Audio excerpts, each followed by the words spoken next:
Let's stop in between. No? Huh? Okay. Please go ahead, Marci. Yeah. On weekends, Prabhupada would accompany Dr. Mishra to his Ananda ashram 1 hour north of the city in Monroe, New York. Joan Sewell, who used to drive them, would overhear their animated conversations in the back seat of her car. Although they spoke in Hindi, she could hear their discussion turn into loud, shouting arguments. Afterward, they would again become friends. At This is Ananda, classic Prabhupada. He could never tolerate whenever he would hear some Mayavada. He had to speak. He had to oppose. This is classic Prabhupada. But at the same time, Prabhupada was a gentleman. Just because he had an argument with someone or he would shout at someone does not mean that he would treat them in a inappropriate manner. He would still have a friendly relationship. Please go ahead. At Ananda Ashrama, Prabhupada would usually hold Kirtana with Dr. Mishra's students joining him in the chanting and even in dancing. Dr. Mishra was particularly fond of Prabhupada's chanting. Ramamurthy Mishra: I have never seen or met any devotee who sang so much, and his Kirtana was just ambrosial. If you pay attention and become relaxed, that voice has very electrical vibrations on your heart. You cannot avoid it. 99% of the students, whether they liked it or not, got up and danced and chanted. And I felt very blessed to meet such a great soul.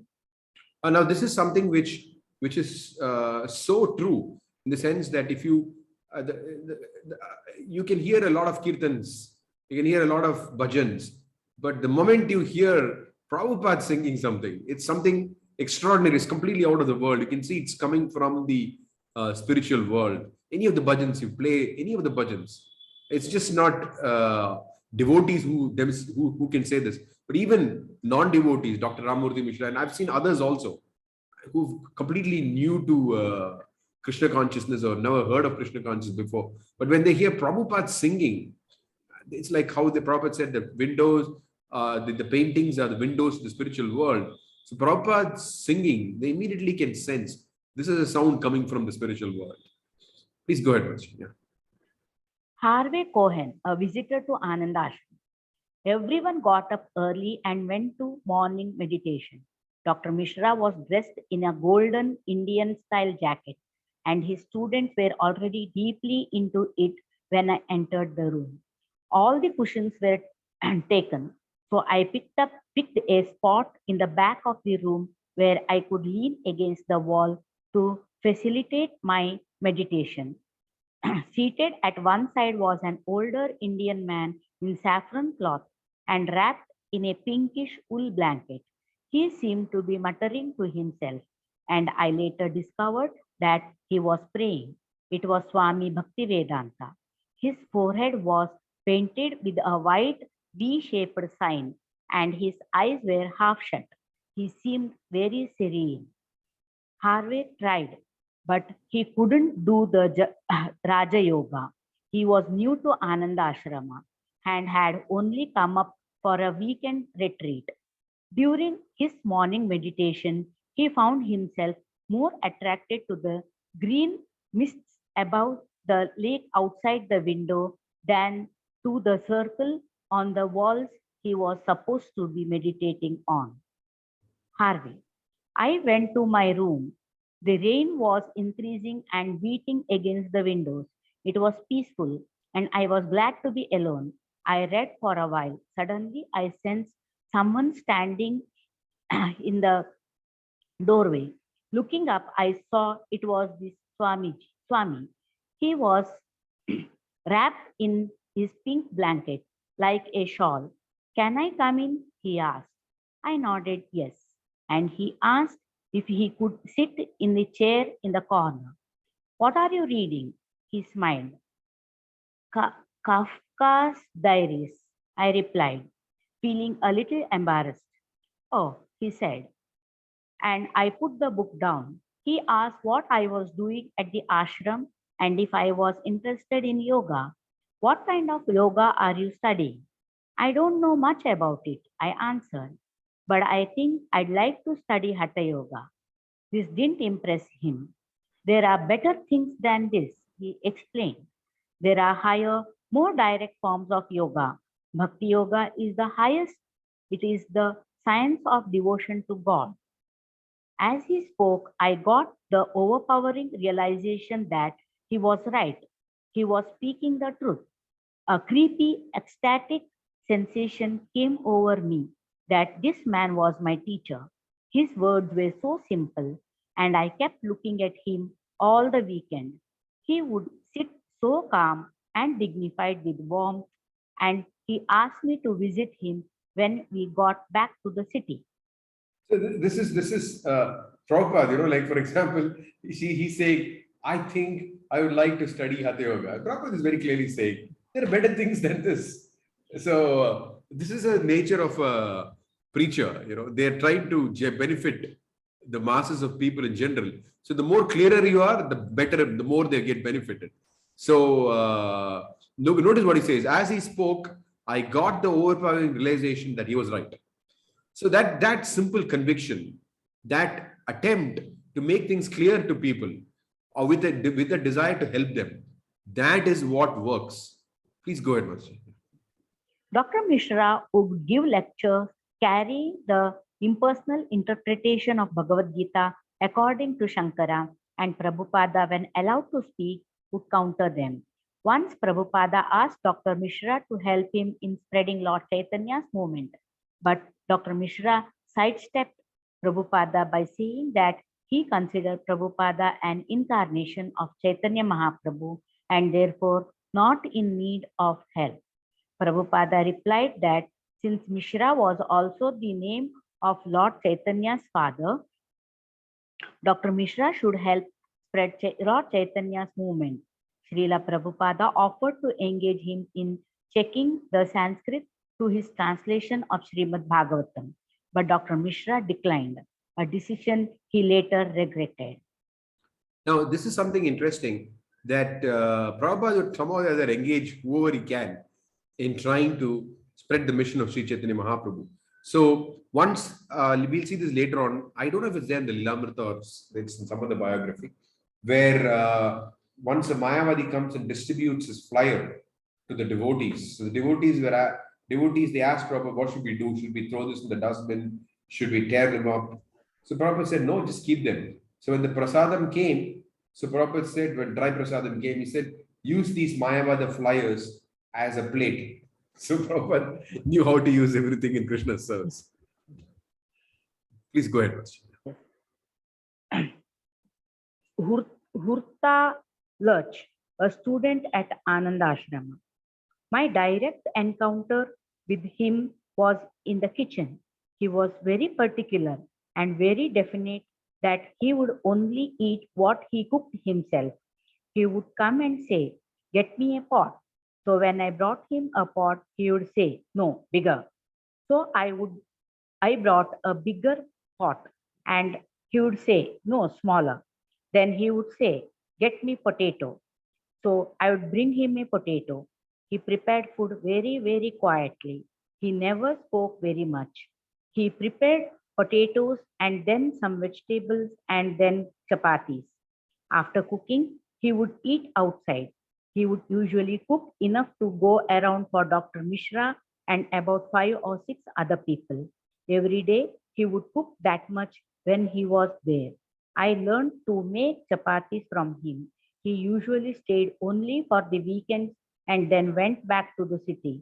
I think he felt that was where his main work was to be done. That was certainly true. But what could he do there with no money or support? He was thinking of staying for only a few weeks and then going back to India. In the meantime, he was working on his Srimad Bhagavatam manuscripts, walking in Manhattan and writing letters.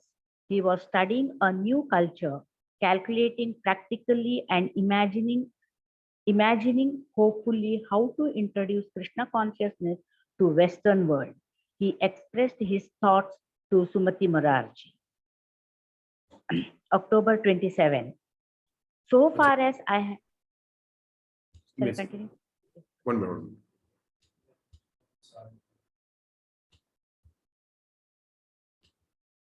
Okay, please go ahead.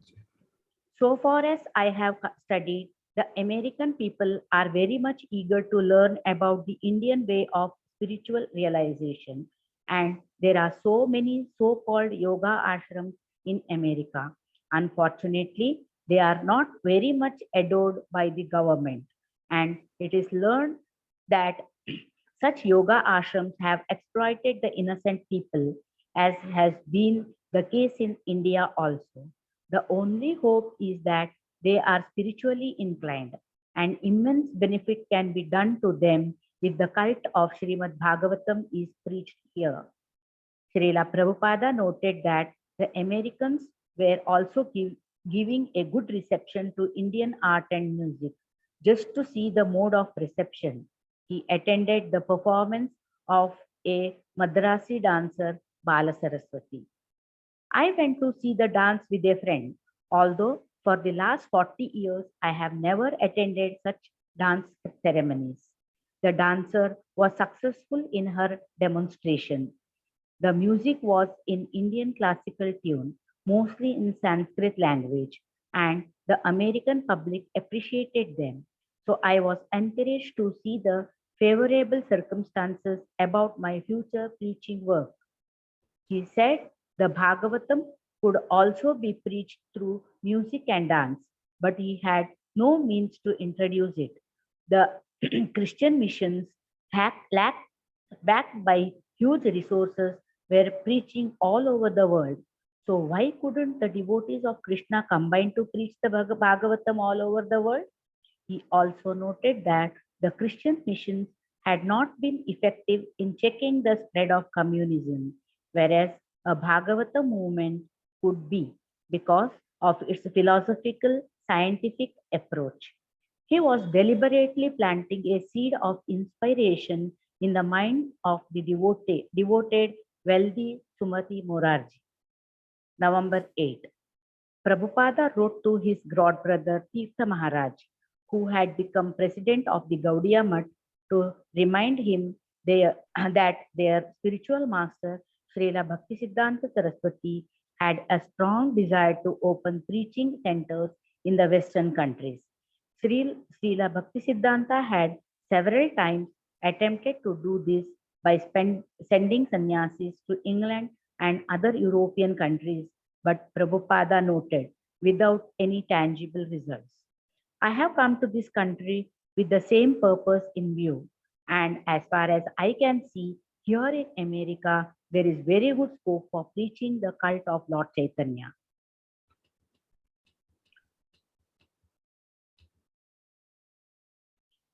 Prabhupada pointed out that there were certain Mayavadi groups who had buildings but were not attracting many followers. But he had talked with the Swami Nikhilananda of Ramakrishna Mission, who had given the opinion that the Americans were suitable for Bhakti Yoga. I am here and see a good field for work, but I am alone, without men and money. To start a center here, we must have our own buildings. If the leaders of the Gaudiya Mutt would consider opening their own branch in New York, Srila Prabhupada would be willing to manage it. But without their own house, he reported, they could not conduct a mission in the city. Srila Prabhupada wrote that they could open centers in many cities throughout the country if his godbrothers would cooperate. He repeatedly made the point that although other groups did not have the genuine spiritual philosophy of India, they were buying many buildings. The Gaudiya Mutt, however, had nothing. So, okay, please, let's finish this first. Okay. Yes. If you agree to cooperate with me as I have suggested above, then I shall extend my visa period. My present visa period ends by the end of this November. But if I receive your confirmation immediately, then I shall extend my visa period. Otherwise, I shall return to India. Now, we should note one thing, that it is not that Prabhupada already had success and therefore he's talking about doing all these various things. Prabhupada has not yet had success in America. This is very important to note. Not yet had success in America, but a pure devotee, by his very nature, he can understand what can be done. That is the nature of a pure devotee. So it is not that he has to succeed, he has to experiment with something, then he learns as a result of his experiment. No, that's not the characteristic of a Nitya Siddha. They don't have to experiment to learn. They know the truth. So they are there. The moment you place them in a certain environment, they can gauge the environment, they can understand the environment, and they can do the needful to spread Krishna consciousness, establish Krishna consciousness. So that is what we see here. At this point in time, Prabhupada has no followers, but yet he is able to correctly understand what could be done in America. Please go ahead. November 9, 6 p.m. While Prabhupada sat alone in his fifth floor room in Dr. Mishra's yoga studio, the lights suddenly went out. This was his experience of the first moments of the New York City blackout of 1965. In India, power failure occurred commonly. So Prabhupada, while surprised to find the same thing in America, remained undisturbed. He began chanting the Hare Krishna mantra on his beads. Meanwhile, outside his room, the entire New York metropolitan area had been plunged into darkness. The massive power failure had suddenly left the entire city without electricity, trapping 800 million people, No, no, no. 800,000 people in the subways and affecting more than 30 Million. 30 million people in 9 states and 3 Canadian provinces. 2 hours later, a man from Dr. Mishra's apartment arrived at the door with candles and some fruit. He found Prabhupada in a pleasant mood, sitting there in the darkness chanting Hare Krishna. The man informed him of the serious nature of such a blackout in New York City. Prabhupada thanked him and returned again to his chanting. The blackout lasted until 7 the next morning. Srila Prabhupada received a reply to his letter of November 8 to Tirtha Maharaja in Calcutta. Prabhupada had explained his hopes and plans for staying in America.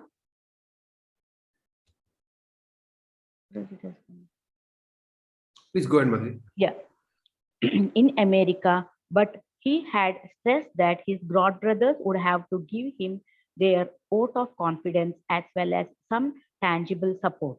His godbrothers had not been working cooperatively. Each leader was interested more in maintaining his own building than in working with the others to spread the teachings of Lord Caitanya around the world. So how would it be possible for them to share Srila Prabhupada's vision of establishing a branch in New York City? They would see it as his separate attempt.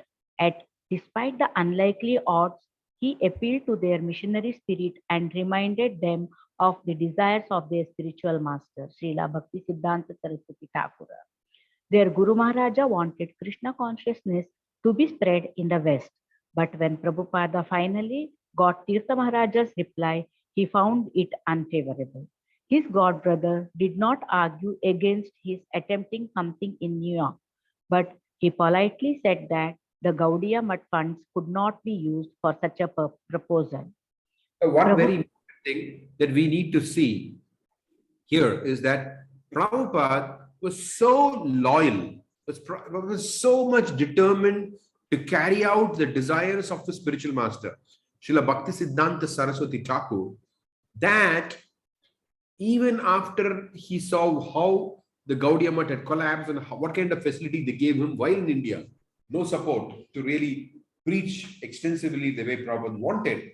But still, even after going to America, he's still trying to get his godbrothers to work together because he knows that this is what his Guru Maharaj wanted. So there is a certain point in ISKCON's history where Prabhupada had already succeeded. And Prabhupada called one of his godbrothers from Navadvip and even offered him to become the president of ISKCON. So Prabhupada is so much, he always placed the desire of his Guru Maharaj above everything else. So he did not have any specific attachments to anything other than the desire of his Guru Maharaj. So he was constantly, that was Prabhupada's life breath, as you could say. His life breath was, how shall I carry out the instructions of Srila Bhaktisiddhanta Saraswati Thakur? How shall I serve him? This is the only thing that Prabhupada thought about. He lived, he breathed this desire. Please go ahead. Prabhupada replied, "It is not very encouraging. Still, I am not a man to be disappointed." In fact, he found little hope in Tirtha Maharaja's reply. So he described to his godbrother the property he had recently found for sale at 143 West 72nd Street. The building, only 18.5 feet wide and 100 feet deep, consisted of a first floor store, a basement, and a mezzanine. Prabhupada presented Tirtha Maharaja the price, $100,000, which with a $20,000 cash down payment, and remarked that this building was twice the size of their research institute in Calcutta.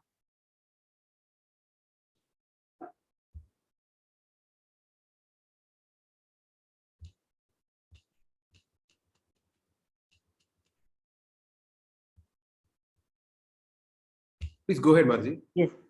Prabhupada conceived of the basement as a kitchen and dining area, the first floor as the lecture hall, and the mezzanine as personal apartments, with a separate area for deity of Lord Krishna. Appropriately, Prabhupada had described himself as a man not to be disappointed. He was convinced that if there were a center where people could come here from a pure devotee, the genuine God-conscious culture of India could begin in America.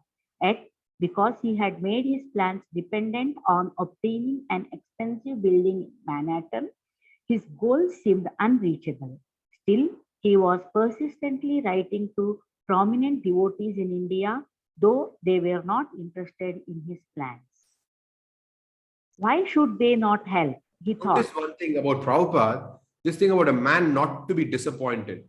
Now, despite whatever happened, even at the very end of Prabhupada's physical disappearance from this planet, he formed the Bhaktivedanta Swami Charity Trust, and he wanted to work with his godbrothers.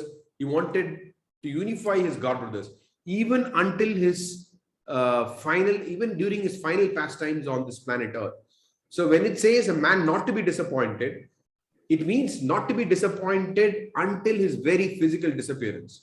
So there is never a time where Prabhupada is disappointed. Although they gave him a lot, when Prabhupada writes in one letter, my godbrothers gave me only repression, compression, depression, suppression.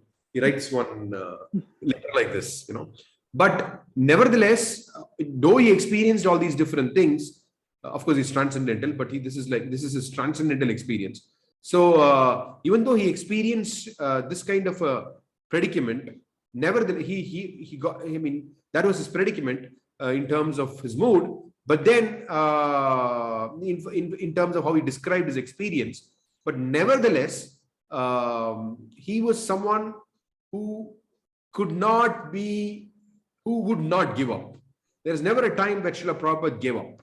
Prabhupada, if it is the desire of his Guru Maharaj, there is no question of giving up. So that was Prabhupada's mood. Never give up. He never gave up, even until his last breath on this planet Earth. Please go ahead. Why should they not help? He thought. After all, they were devotees of Krishna. Shouldn't the devotees come forward to establish first Krishna temple in America? Certainly, he was qualified and authorized to spread the message of Krishna. As for the place, New York was perhaps the most cosmopolitan city in the world. He had found a building, not very expensive, a good location, and there was a great need for a Krishna temple here to offset the propaganda of the Indian Mayavadis. The Krishna Bhaktas to whom he was writing understood Lord Krishna to be not simply a Hindu deity, but the Supreme Lord, worshipable for the whole world. So they should be pleased to see Krishna worshipped in New York. Krishna himself said in the Bhagavad Gita, "Give up all other duties and surrender to me." So if they were Krishna's devotees, why would they not help? What kind of devotee was it who did not want to glorify the Lord? Please go ahead, Mataji. Yeah, please scroll it to me. Scroll, okay. I was looking at the book. Easier to look at the book than the screen. Okay, yeah. Yes, Mataji, please go ahead. But Srila Prabhupada did not judge beforehand who would serve Krishna's mission and who would not. He was fully surrendered and fully dependent on Krishna. And in obedience to his spiritual master, he would approach everyone without discrimination to ask for help. This is strategy for success. This is the strategy for success. Prabhupada did not judge beforehand who would serve Krishna's mission and he would not. So Prabhupada never made any calculations and mundane strategies. Like he was open. It does not matter. Someone may be from a very high class, highly educated, some from a high class family, but he may not take to Krishna consciousness. On the other hand, someone who may not be from such a background may take to it. So it's a question of pure free will. It's pure free will. It's not a question of previous qualification. It's a question of pure free will. And Prabhupada had full faith in that. It's fully surrendered and fully dependent on Krishna. And it says, in obedience to his spiritual master, Prabhupada writes, he would approach everyone without discrimination to ask for help. Please go ahead. There was Sumati Morarji. She had helped him in publishing the Bhagavatam, and she had sent him to America. In a recent letter to her, he had only given hints. I am just giving you the idea, and if you kindly think over the matter seriously and consult your beloved Lord Balakrishna, surely you will be further enlightened in the matter. There is scope and there is certainly necessity also. And it is the duty of every Indian, especially the devotees of Lord Krishna, to take up the matter. But he had received no reply.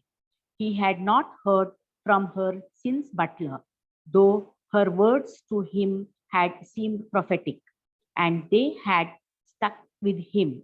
I feel that you should stay there until you fully recover from your illness and return only after you have completed your mission. Now, Sumati Morarji must do something big, he told her point blank.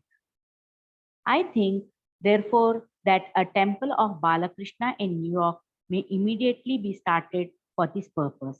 And as a devotee of Lord Balakrishna, you should execute this great and noble work. Till now, there is no worshipable temple of this problem. Okay.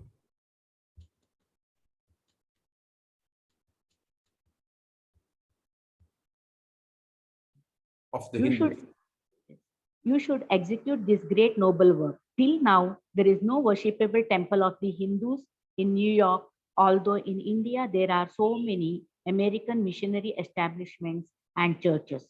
So I shall request you to do this noble act, and it will be recorded in the history of the world that the first Hindu temple is started by a pious Hindu lady, Srimati Sumati Morarji, who is not only a big business magnate in India, but a pious Hindu lady and great devotee of Lord Krishna. This task is for you and glorious at the same time. He assured her that he had no ambition to become the proprietor of a house or temple in America, but for preaching, a building would be absolutely required. They should have association of bona fide devotees of the Lord. They should join the kirtan glorifying the Lord. They should hear the teachings of Srimad Bhagavatam. They should have intimate touch with the temple or place of the Lord. and they should be given ample chance to worship the Lord in the temple. Under the guidance of the bona fide devotee, they can be given such facilities, and the way of Srimad Bhagavatam is open for everyone. He informed her that he had located a building just suitable for this great missionary work. It was ideal, as if it was built for this purpose only. And your simple willingness to do the act will complete everything smoothly. One very interesting thing here is proper describe what is the way of the Bhagavatam. This is the way of the Bhagavatam. What is the way of the Bhagavatam? Hearing the teachings of Srimad Bhagavatam, having intimate touch with the temple or place of the Lord, and being given ample chance to worship the Lord in the temple. Under the guidance of bona fide devotee, they can be given such facilities. Of course, Prabhupada, he begins it by saying they should have association of bona fide devotees with the Lord. They should join the Kirtan, glorifying the Lord. Association of the bona fide devotees with the Lord, joining the Kirtan, glorifying the Lord, hearing the teachings of Srimad Bhagavatam, intimate touch with temple or place of the Lord, and they should be given ample chance to worship Lord in the temple. Under the guidance of bona fide devotee, they can be given such facilities, and the way of Srimad Bhagavatam is open for everyone. These are the top 5 principles established by Rupa Goswami among the top 5 elements of devotion. These are the top 5 elements of devotion service. Of course, preaching is included in this. Please go ahead, Mitch. Yes. The house is practically 3 stories, ground floor basement and 2 stories up, with all the suitable arrangements for gas, heat, etc. The ground floor may be utilized for preparation of prasadam of Balakrishna, because the preaching center will not be for dry speculation but for actual gain, for delicious prasadam. Prabhupada is saying actual gain means delicious prasadam. So he's saying having prasadam is better than all these dry philosophical talks. Please go ahead. Yeah. I have already tested how the people here like the vegetable prasadam prepared by me. They will forget meat eating and pay for the expenses. American people are not poor men like the Indians, and if they appreciate a thing, they are prepared to spend any amount on such hobby. They are being exploited simply by jugglery of words and bodily gymnastics, and still they are spending for that. But when they will have the actual commodity and feel pleasure by eating very delicious prasadam of Balakrishna, I'm sure a unique thing will be introduced in America. Now, according to his plans, he had a week left in America. My term to stay in America will be finished by the 17th of November 1965. But I'm believing in your foretelling. You should stay here until you fully recover your health and return after you have completed your mission. Shall I continue, Prabhu? Yes, Raj, please. Yeah. Tagore Society of New York cordially invites you to a lecture, God Consciousness, by A.C. Bhaktivedanta Swami. Date, Sunday, November 28, 1965. Time, lecture, 3:30 p.m. T, 4:30 p.m. Place, New India House, 3 East 64th Street, a widely respected scholar and religious leader in India.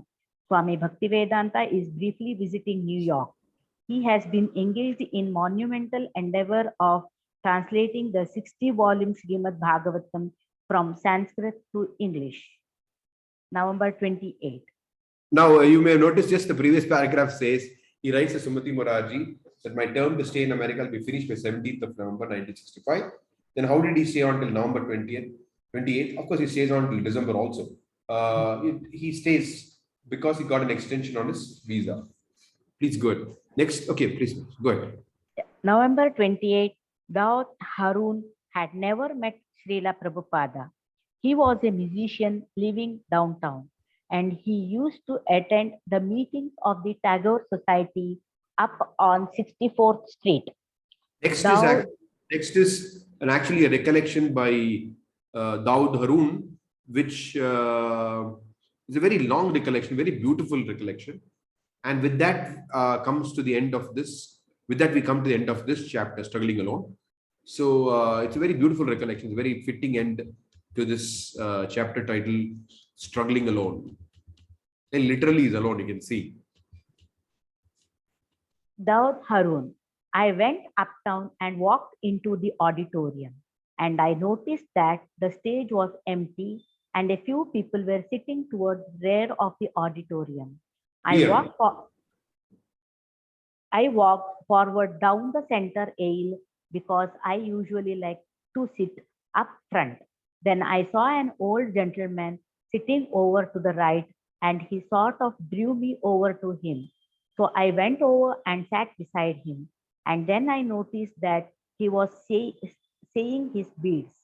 Even though he had his beads in a bag, I could hear them and I could see his body moving. And I felt very comfortable because this was something I was used to. As I was sitting there looking forward the auditorium, he just Looking around the auditorium.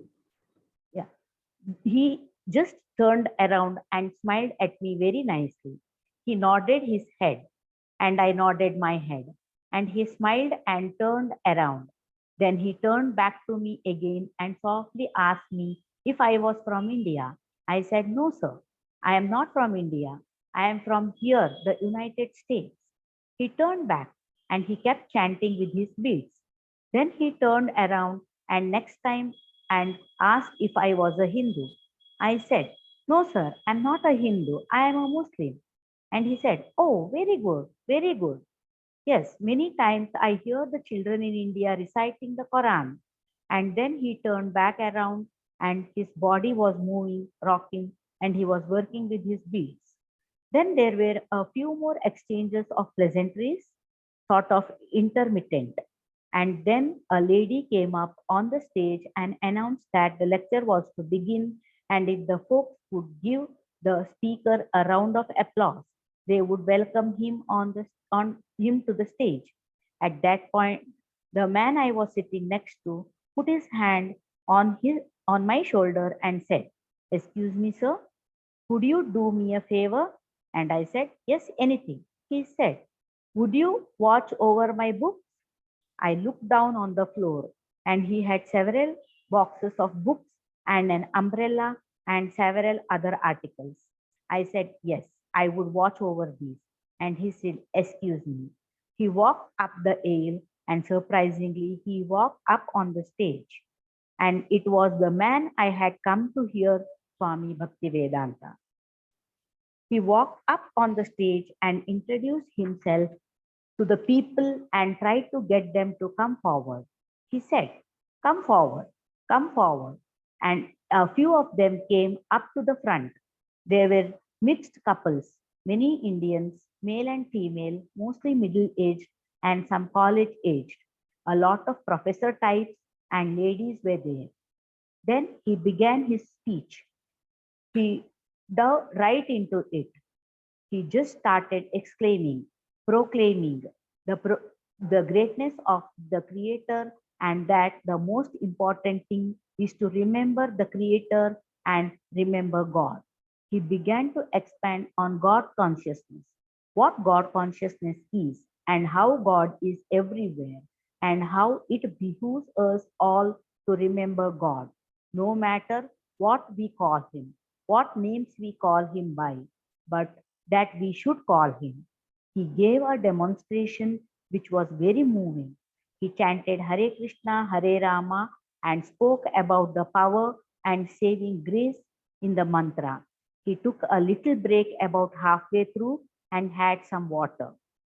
The last thing he said as he was coming down from the podium was that he had copies of the Srimad Bhagavatam. He explained that he had been working on them and that they came in 3 volumes and were $16. Then he concluded and came down. A lot of people went over to him. Some were timid, some were enthusiastic. Some people shook his hand and were asking for books. At first, there were about 15 people gathered around him, talking to him and asking questions. With so many people around, he came over to me and said, "Sir, would you do me one more favor? Will you kindly take over the selling of the books? People will be coming to you for the books. So you sell the books and put the money in this little box, and I will be with you in a minute." I said, "Fine." So while he talked to the Notice this Harun's good fortune. I mean, he's just doing spontaneous service to a pure devotee.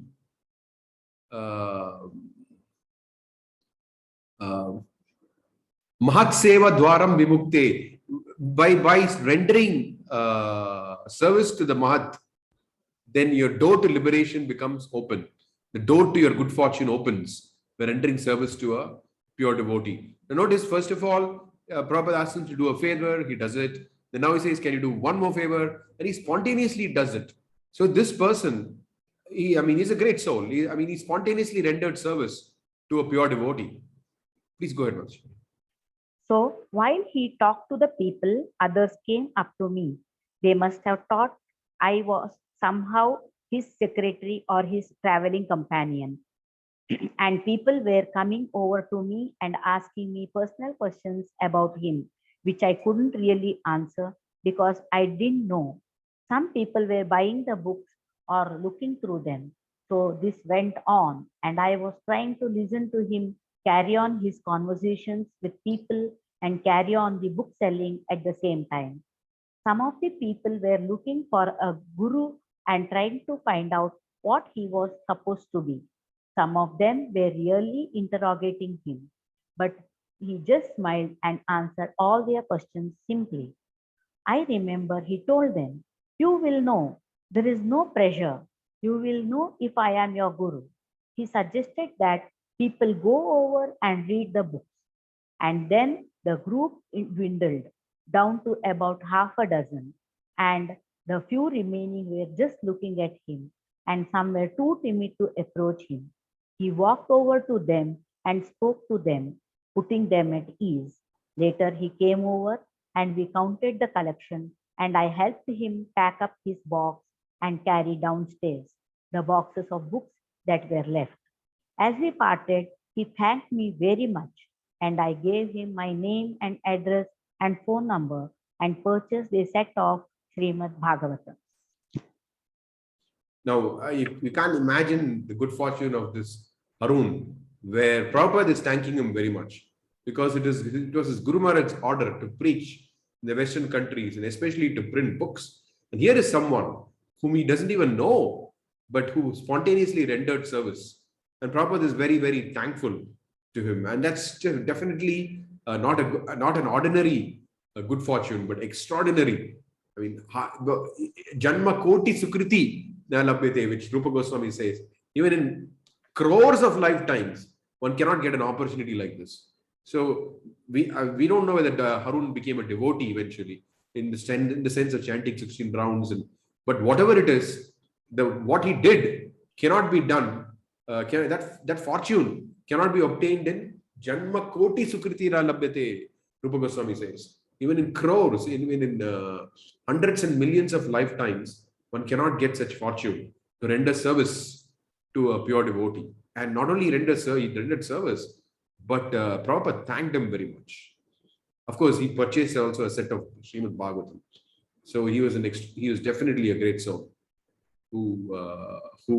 Anyone who helps Prabhupada is a great soul. That's one of the things that we need to always keep in mind, that anyone who helps Srila Prabhupada, we should consider them as great souls.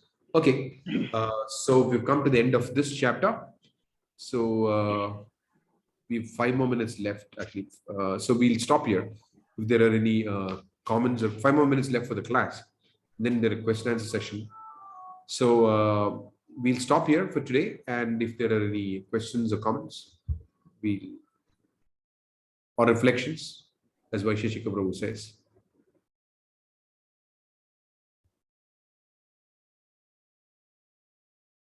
Can I, one second, Madhu.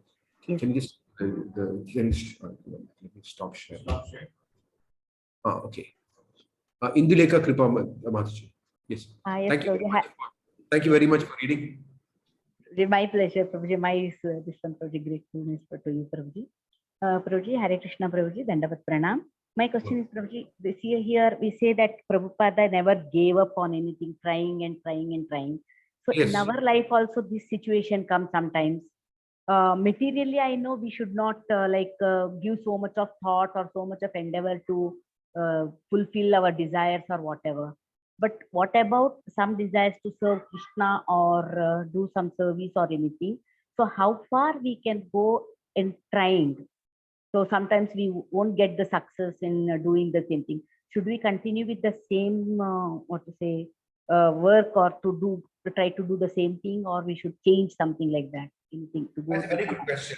It's a very, very good question. See, Prabhupada was interested in accomplishing the mission of his Guru Maharaj, which was to spread Krishna consciousness around the whole world conjointly. Okay. So first he tried that. He stayed, you saw now how he stayed in the ashram of Tirtha Maharaj, so many Bhakti Saranga Maharaj, so many things happened, right? So, of course, not Tirtha Maharaj, Bhakti Saranga Maharaj, he in Delhi, he was staying there, and so many things happened. He was trying to work with his god brothers. He worked with Keshav Maharaj. And so, I mean, Prabhupada tried all the different things, but when he realized that the mission of his Guru Maharaj is not going to be fulfilled, then he had to find a different way of doing it. But even after he found a different way of doing it, and which is succeeding, or which had potential to succeed, he still wanted his god brothers to get involved in that method. So that is the point that we have to observe. It is not that we have to be foolish to keep trying the same thing and not work. No, and if it's not working, but the idea is to somehow or the other execute the mission of Srila Prabhupada. So sometimes we're trying to do something and it's not working. We have to try something different. I mean, not whimsically, we have to consult superiors, spiritual master, and who are our superiors. But the point is that it is not that Prabhupada kept on trying and trying and trying and trying with his god brothers. He tried for a long time in a certain manner. When it didn't work, then he had to do it himself. And once he started doing it himself, then he was trying to enlist the support of his god brothers to do it conjointly. Prabhupada was not attached. Prabhupada could have as well thought, now I've got freedom.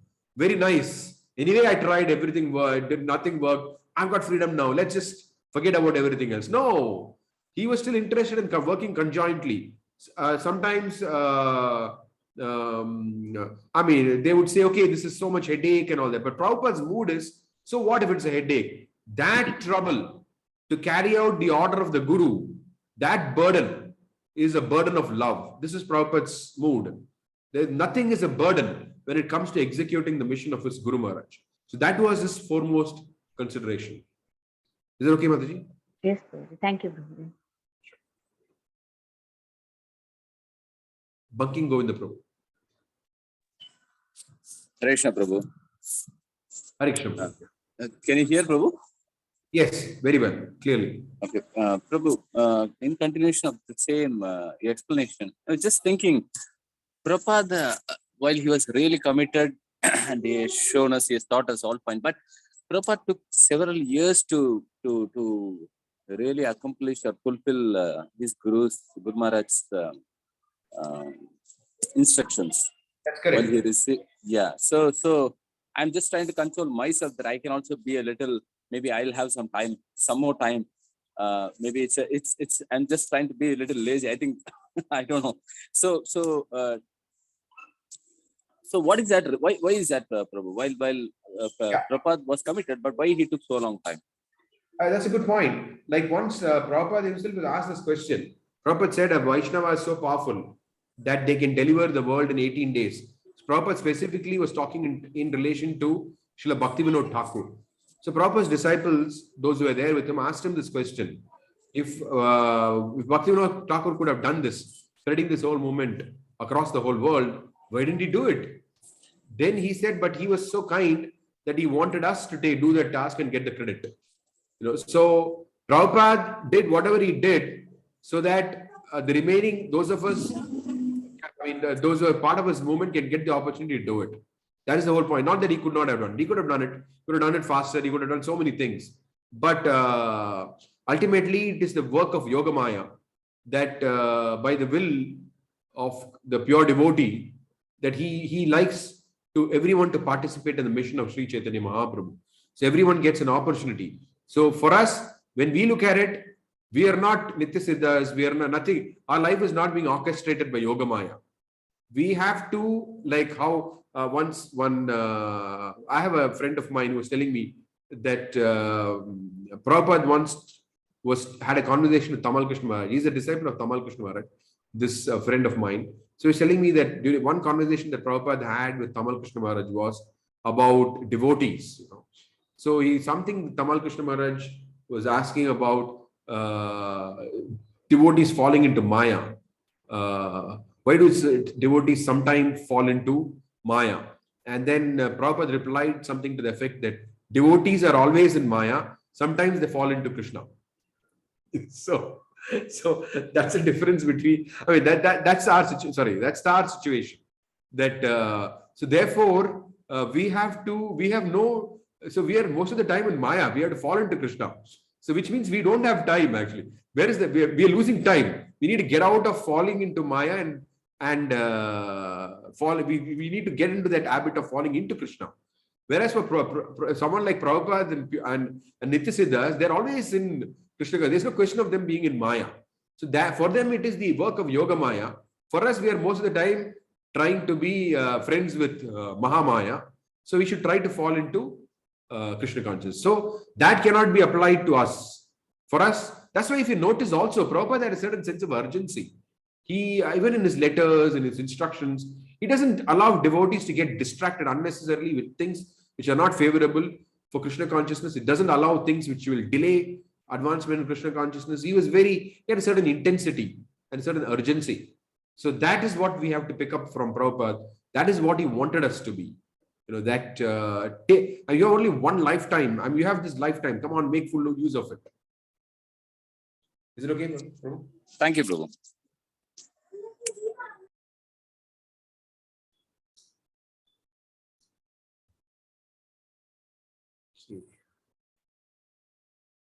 Leela Madhuri, Lalita Mataji. Hare Krishna, Prabhu. Two informations which I understood in this class. One is you were talking about the pure devotees, how to identify the pure devotees. They are like innocent child, no diplomacy, no politics, nothing. So the last point when we were discussing about Arun, who had a fortunate situation where he could directly serve Prabhupada.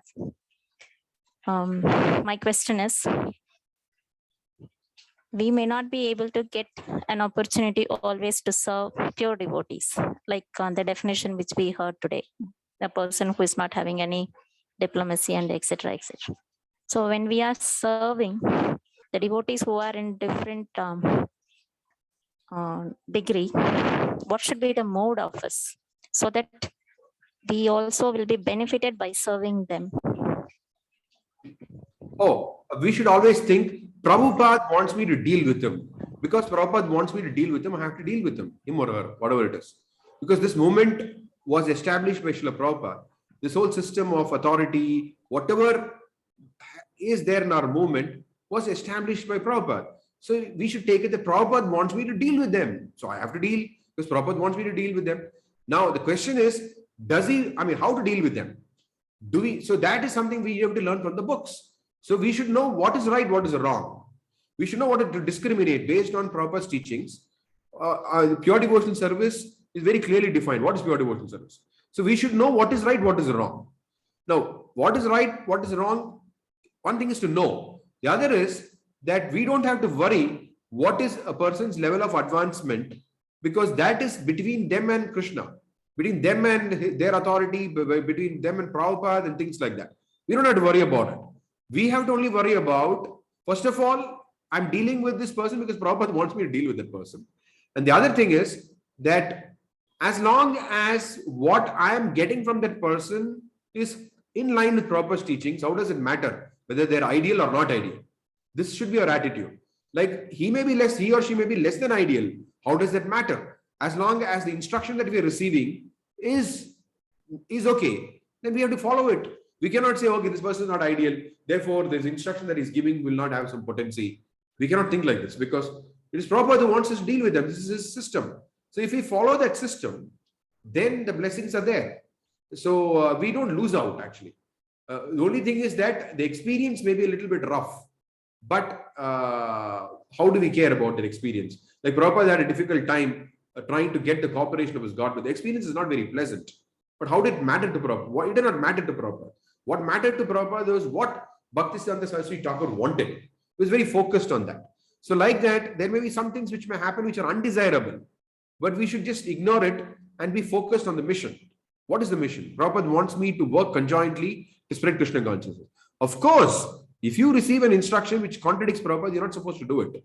That's there. But as long as the instruction is in line with Prabhupada's teachings, sometimes there are areas where we may think something is better than our authority, but we don't have the right to do it, because as long as they're giving something which is not against Krishna consciousness, even though we think something may be done in a better manner, we cannot just go ahead and do that because we have not been entrusted with that authority.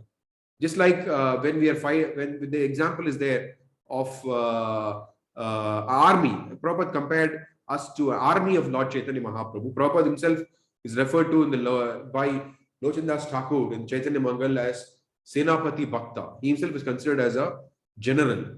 Senapati means the general of the army. What kind of army? Army which is fighting against Maya. So when you're fighting in an army, you have your own commanders. Now, according to the system of the army, as long as the commander is giving a lawful command, he cannot give you an unlawful command. If he gives a lawful command, you cannot willfully disobey or disagree. You're supposed to execute it. So, of course, disagree is different from disobey. At least let me put it as disobey. You cannot willfully disobey a lawful command. So, like that, we may think that our authority, the idea that our authority is less perfect than what we have, doesn't matter. We cannot go against it as long as it is lawful. Lawful means lawful from the Krishna conscious point of view. I mean, of course, Prabhupada did not want us to break the law. And what I'm trying to say is that I'm talking of law as determined by Dharma, as determined by God. Yes, Prabhu. Thank you so much.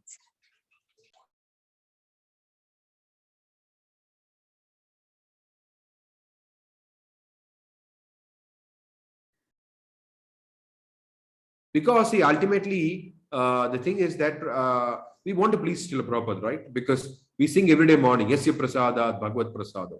And he's saying very clearly, if you want, your love for me will be shown by how much you cooperate together to keep this institution together. So non-cooperation will only come into the picture when somebody is doing something that is harmful for the movement. Harmful. Whether it's less efficient, more efficient is a different thing. But if someone is doing harmful, unless somebody is doing something harmful for the movement, we have to tolerate and try to work conjointly.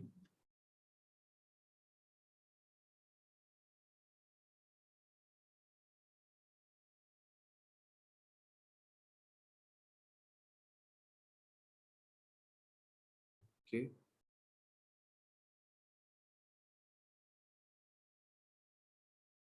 If there's anything else? Hare Krishna Prabhuji, I have one small question from the last class because I was not attending the class and I heard only the recording of it. Yes, Can I just ask, Prabhuji? Yeah, go ahead. Since we have time, we can go ahead. Yeah. Yes, Prabhuji. Prabhuji, I would like to know, see, for example, now Prabhupada, he's really Nitya Siddha. We cannot compare with him because he stayed in with the Gopal Agarwal and Sally Agarwal who are eating meat and all those things. Sometimes in our life, we are not really dealing with the meat eaters or anybody, but sometimes we have to visit them or we have to like at least for courtesy or some point will come that we have to meet with them or we have to go to them or something like that. So yes, what should be our behavior or how we should be dealing with them?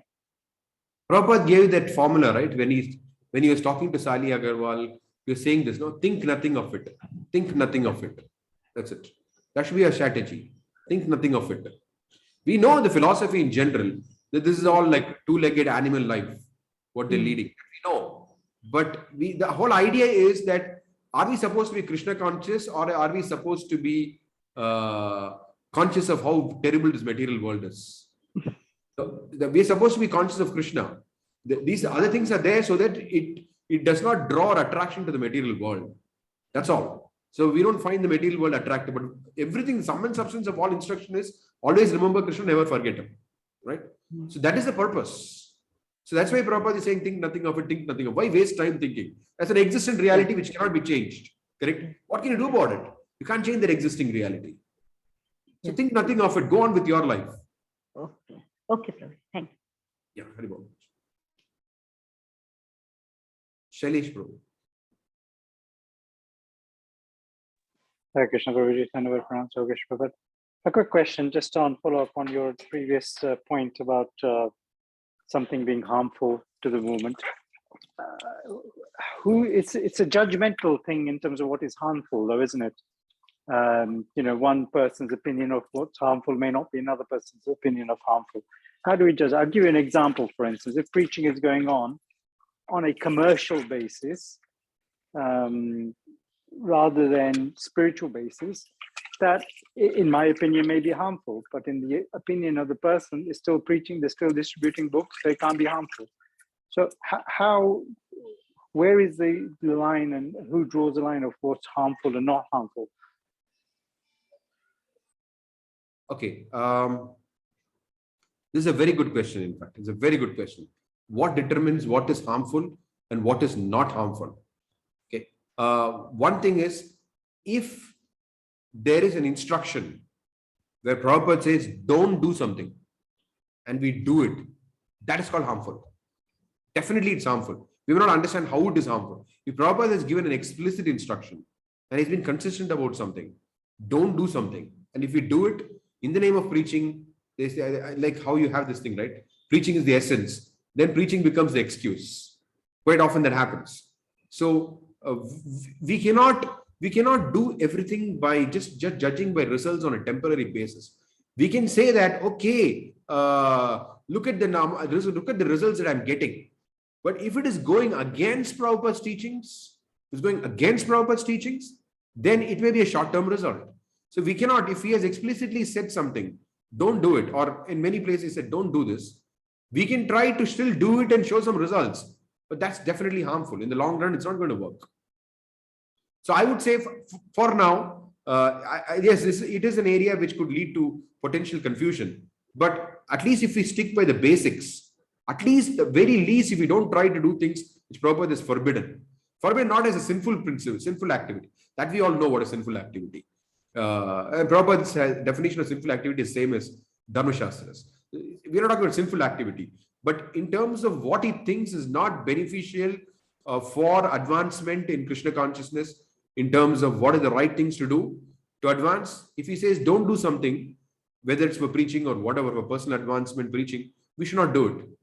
We should consider that harmful. No matter what the result may be. Because if a pure devotee has said don't do it, definitely we don't know better than him. So it's a question of time when things will fall apart.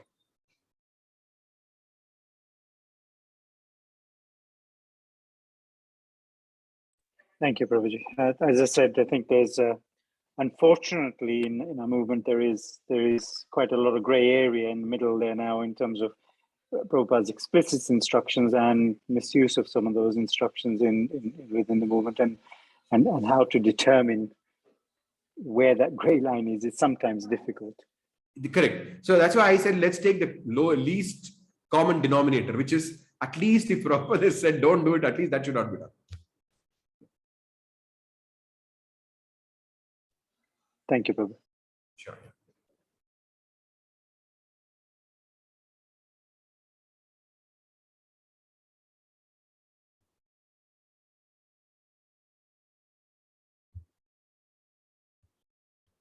Okay, so if there are no more comments or reflections or questions, then we could end for today. And I have some good news for you. I've spoken to the Mayapur Institute administration because some students have difficulties with the recordings not being uploaded on YouTube. So from coming Sunday, the class will be live streamed on YouTube. So it will be there after the thing. So meanwhile, I'm going to personally follow up with the Mayapur Institute and get the previous recordings uploaded. both my class and Vidwan Gauranga Prabhu's classes. But all future classes, the plan is to also simultaneously live stream them on YouTube. Okay. Thank you. Vancha kalpatarubhyascha kripa sindhubhya vicha patitanam pavanebhyo vaishnavebhyo.